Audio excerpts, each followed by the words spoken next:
Estamos en el mundo ahora de France 24, vamos con los titulares. En Venezuela, 8 días después de los terremotos, rescatistas internacionales sacan con vida de entre los escombros a un hombre de 43 años. La operación, iniciada el pasado domingo, destaca mientras se va cerrando la posibilidad de encontrar nuevos supervivientes.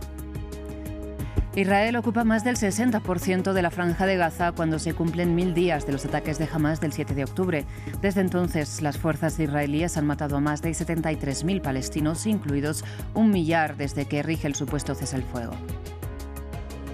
Esta noche Rusia mató al menos a 21 personas e hirió a decenas en la mayor ofensiva aérea que ha lanzado contra Kiev, según denunció el alcalde de la ciudad. Mientras, el presidente Volodymyr Zelensky anunció que los negociadores ucranianos se reunieron con los estadounidenses este miércoles. En nuestra crónica En Contexto revisamos hoy el panorama ante el cumplimiento este jueves, como decíamos, de los 1000 días tras los ataques de Hamás contra Israel del 7 de octubre de 2023. ¿Cuál es el balance? Mientras sectores israelíes reclaman una comisión de investigación estatal independiente en Gaza, siguen los bombardeos. ¿Cómo palestinos e israelíes recuerdan la fecha? Enseguida lo vemos con nuestra compañera El Mariangulo.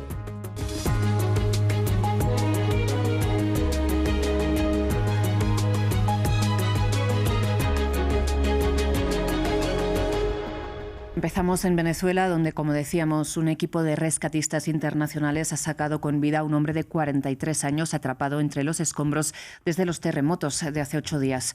La operación, iniciada por los socorristas de Costa Rica el pasado domingo, ha contado con la colaboración de equipos de una decena de países. Ahora, para ampliar esta información, conectamos con nuestra corresponsal en Venezuela, Daniela Zambrano. Daniela, ¿qué tal? Muy buenas tardes. Sin duda, este rescate abre una pequeña luz de esperanza, ¿no?, ante la posibilidad, así sea mínima, de encontrar a más supervivientes. Cuéntanos cómo fue este operativo.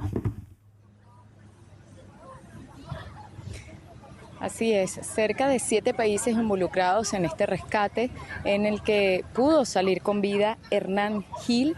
Esta persona de 43 años trabajaba como vigilante en el centro comercial en Playa Grande y durante varios días los rescatistas estuvieron tratando de pasarle agua y algún tipo de alimentos y mantenerle con vida mientras lograban remover los escombros para que pudiera salir. Finalmente eso se logró la mañana de hoy. Él ya fue trasladado a Caracas y está siendo atendido actualmente en el Hospital de Clínicas Caracas, acá en la capital, y como decías, es un símbolo de esperanza, es una especie de milagro que luego de 8 días todavía se puedan encontrar personas con vida bajo los escombros y puedan ser rescatadas. Durante nuestro recorrido por La Guaira que hacíamos el día de ayer, veíamos la desesperación de las personas intentando todavía rescatar con sus manos, con picos, con palas, con lo poco que tenían, y la principal petición que pedían era maquinaria pesada, grúas telescópicas para poder remover columnas y escombros sumamente pesados que ellos no lo pueden hacer naturalmente y poder dar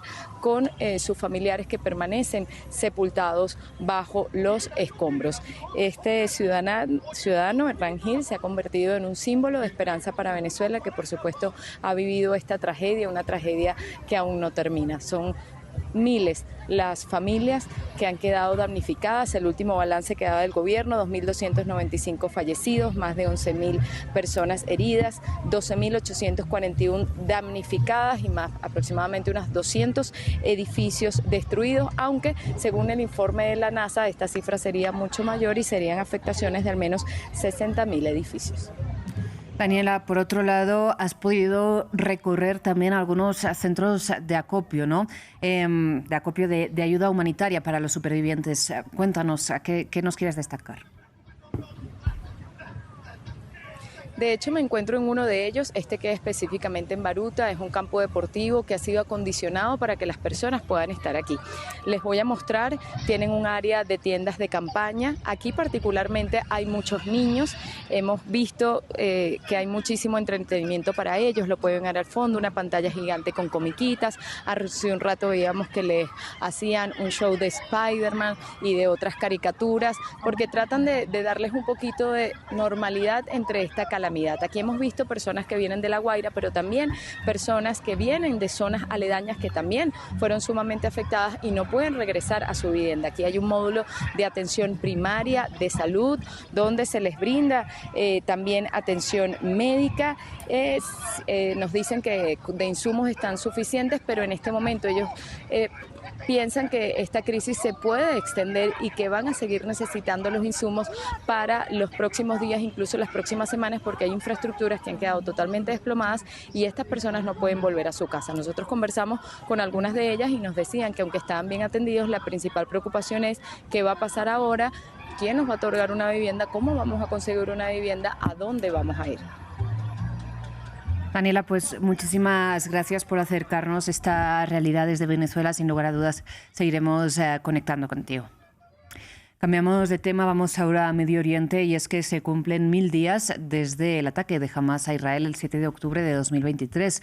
Hechos que dejaron 1.221 víctimas mortales, en su mayoría civiles, y un punto de partida para que Israel lanzara una ofensiva contra la Franja de Gaza, donde ha matado a más de 73.000 personas, incluidos 20.000 niños. Una guerra que ha desencadenado la investigación contra el Estado israelí por genocidio contra el pueblo palestino en la Corte Internacional de Justicia. A 1000 días de la incursión de Hamás en Israel y la guerra en Gaza, palestinos israelíes recuerdan el 7 de octubre de 2023 en medio de las ruinas, destrucción, protestas y el dolor. El ataque del grupo islamista desencadenó una feroz ofensiva del ejército israelí que ha dejado el enclave en ruinas y a su población diezmada y desplazada. La reconstrucción no comienza y la pacificación que impulsa a Estados Unidos apenas ha despegado en medio de ataques aéreos casi a diario. Cada día morimos de nuevo. Perdí mi casa y mi tienda. Nuestro hijo resultó herido y ahora sufre hemiplegia. Perdí a mis primos, perdí todo lo que tenía. Con el bloqueo hemos pasado hambre y nos han desplazado más de una vez. En esta guerra perdimos todo, hasta el futuro de nuestros hijos, las escuelas y universidades. La guerra nos ha humillado, mis hijas fueron heridas, mi madre murió como mártir y mi esposa sufrió una lesión en la pierna. Perdimos hogares, tierras, cultivos, todo.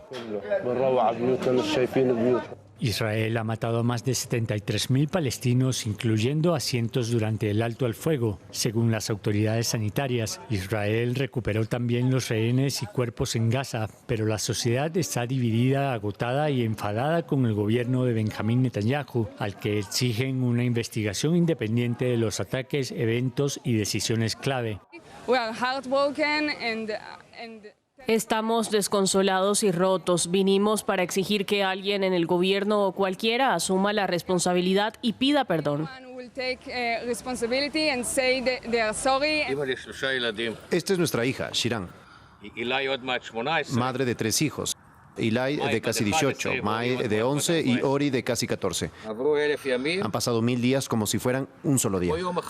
Israel controlaba más de la mitad del territorio tras la tregua que entró en vigor el 10 de octubre, pero su ejército afirma que su objetivo es controlar el 70% del enclave. En Irán, este sábado 4 de julio iniciarán los funerales para Ali Khamenei, el ayatolá que lideró, recordemos, la República Islámica durante casi 4 décadas, hasta ser asesinado el 28 de febrero de este año en un ataque conjunto entre Estados Unidos e Israel en las primeras horas de esta nueva guerra. Su hijo y sucesor, Mojtaba Khamenei, que no ha aparecido en público desde que asumió el cargo, tampoco acudirá a los entierros de su padre por razones de seguridad, según declaró uno de sus portavoces al medio India Today. Veamos. Iraníes preparan el último adiós a Ali Khamenei. Las ceremonias fúnebres del otrora líder supremo de Irán están en marcha en el complejo de la mezquita Imam Khomeini Mosala de Teherán. Trabajadores lavan el suelo con agua a presión y cuelgan pancartas con la imagen de Khamenei. Contamos con una amplia experiencia en la organización de grandes ceremonias y concentraciones masivas, así como en garantizar su seguridad.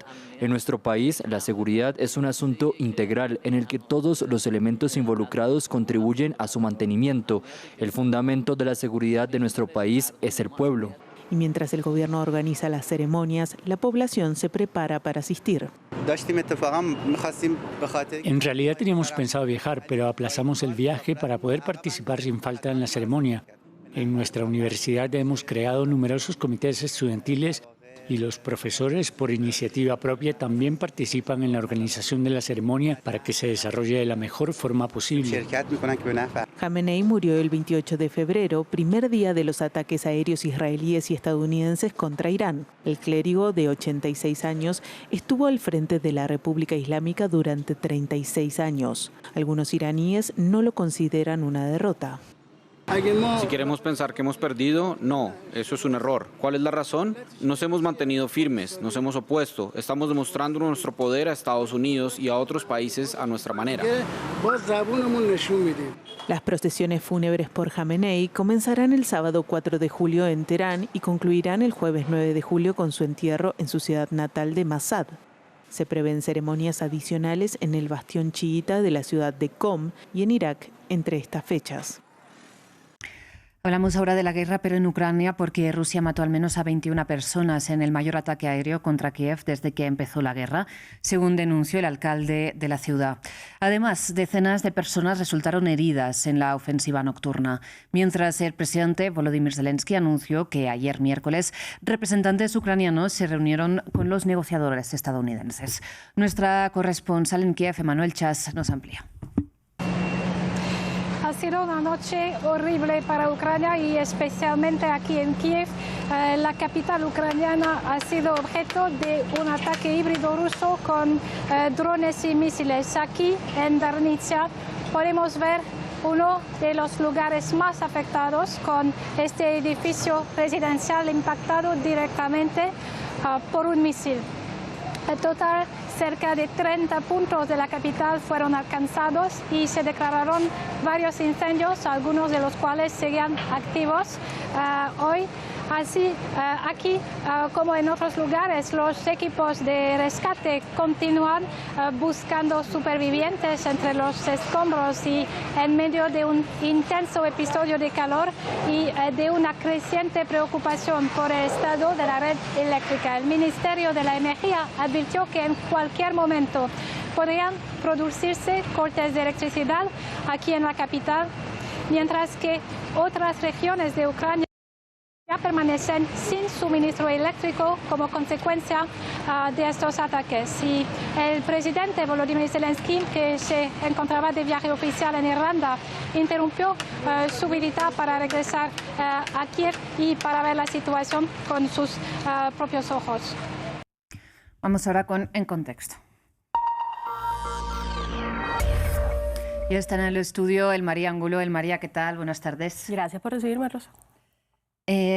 Vamos a hablar de que se cumplen hoy 1000 días de los ataques de Hamás del 7 de octubre y precisamente aprovechamos un poco esta fecha para hacer un balance de todo lo ocurrido desde entonces. Así es, Rosa, como bien lo mencionas, hoy se cumplen 1000 días del ataque perpetrado por Hamás contra Israel el 7 de octubre de 2023, que dejó alrededor de 1.200 muertos y 251 personas secuestradas, desencadenando, Rosa, la guerra que ha sido descrita por analistas de Medio Oriente como la más devastadora en décadas entre Israel y el grupo palestino.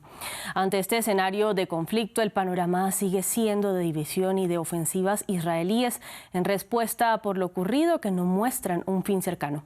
El hambre, la devastación y las violaciones a los derechos humanos en territorio gazatí sigue aquejando a las poblaciones que luchan por sobrevivir entre los bombardeos y el desplazamiento. El alto el fuego viene siendo demasiado frágil, sigue siéndolo, y los ataques israelíes no han cesado por completo, por lo cual el futuro de Gaza sigue siendo incierto. Evocando, Rosa, lo que dijo el primer ministro israelí Benjamin Netanyahu tan solo un par de horas después del ataque del 7 de octubre, en un pronunciamiento que de hecho vale la pena que recordemos. Ciudadanos de Israel, estamos en guerra. No es una operación ni en rondas de combate, sino en guerra. Bien, ahora más adelante nos fijaremos con más detalle en la situación en la Franja de Gaza a día de hoy, pero hablemos de las manifestaciones que han tenido lugar en Israel en esta jornada. Justo el tema central de reclamo de estas manifestaciones en las que participaron miles de israelíes que volvieron a salir a las calles este jueves y que se apostaron frente al Parlamento para exigir una comisión estatal de investigación independiente sobre los fallos que permitieron el ataque del 7 de octubre, pidieron eso. Reclamaron a estos manifestantes, que en su mayoría son familiares de los fallecidos, que se esclarezca la responsabilidad no solo política y militar, sino también de inteligencia, y que además se determine si hubo errores en la gestión de guerra y también de la crisis de los rehenes. Sin embargo, el primer ministro Benjamin Netanyahu ha evitado abiertamente respaldar la creación de esta comisión independiente, argumentando que una investigación de este tipo debería realizarse una vez se concluya completamente el conflicto.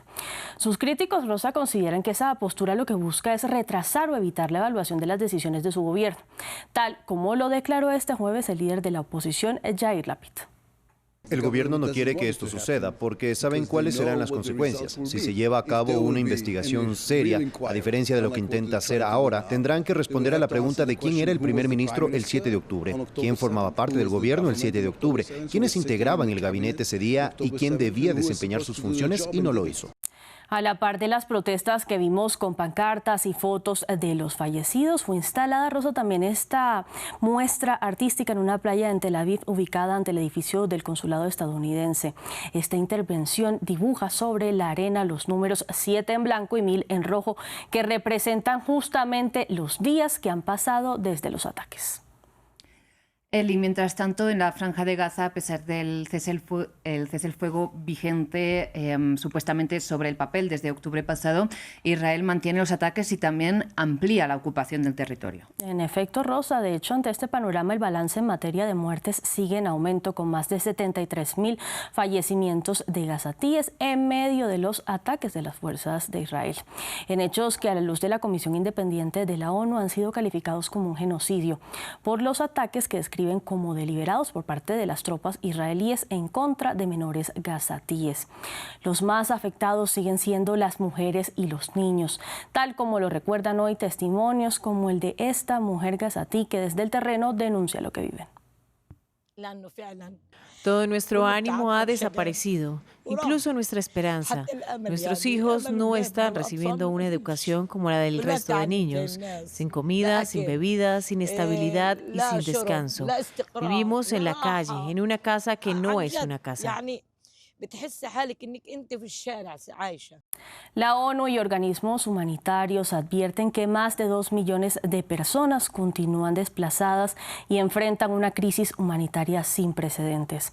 Mientras tanto, ante los ojos del mundo, son cientos los que siguen viviendo en carpas y sin las condiciones mínimas para una vida digna, tal como lo relata este otro testimonio. Estos 1000 días de sufrimiento que se cumplen hoy no han sido solo 1000 días de sufrimiento, sino también una muerte sangrienta, destrucción. Estos 1000 días han sido una catástrofe para todo el pueblo palestino. Al elevado número de civiles fallecidos se suma también la destrucción masiva de infraestructuras esenciales y las restricciones al acceso de ayuda humanitaria. Israel rechaza categóricamente esas acusaciones. Sostiene que actúa en legítima defensa contra Hamás y afirma que busca minimizar las bajas civiles. Mientras tanto, Rosa, continúan procesos judiciales internacionales, incluyendo el caso que fue presentado ante la Corte Penal Internacional y ante la Corte Internacional de Justicia, que aún no ha emitido un fallo definitivo sobre el fondo del asunto.